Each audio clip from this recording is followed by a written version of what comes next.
Donc, nouveau pare-pierre Airflow. Donc, on est sur un pare-pierre vraiment très ventilé là-dessus. Petite particularité au niveau des protections. Protection pectorale, on est sur une coque rigide pour les homologations en course. Et protection dorsale, on arrive sur une dorsale souple pour le confort là-dessus. Toujours avec les homologations en termes de protection. Quelque chose de très ventilé et qui est proposé en taille unique. Présentation de la nouvelle botte Shot Race 8.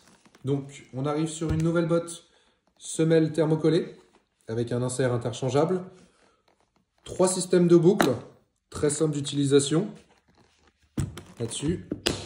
Petit système de pivot qu'on va retrouver également au niveau de la flexion de la cheville pour avoir un système de flexion et une articulation de la cheville.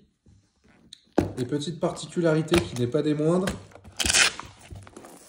petite protection de malléoles en D3O qui apporte réellement un vrai confort au niveau des malléoles sans aucune douleur.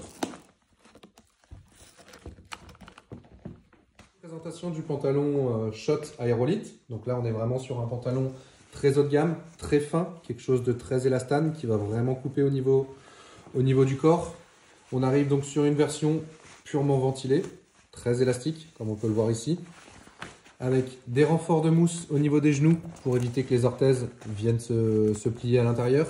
Un empiècement vrai cuir à l'intérieur pour limiter la température du moteur.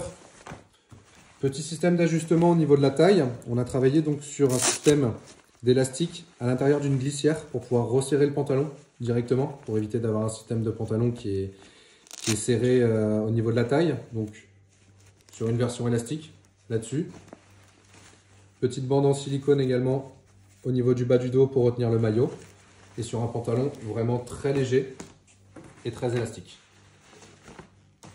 Présentation du pantalon contact. Donc on redescend de gamme par rapport à l'aérolite qu'on a vu juste avant.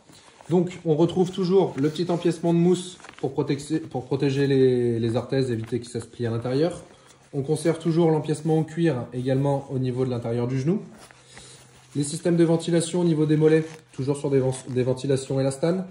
On va retrouver également sur l'empiècement au niveau de l'entrejambe. Ensuite, petit système de serrage à cran standard là-dessus.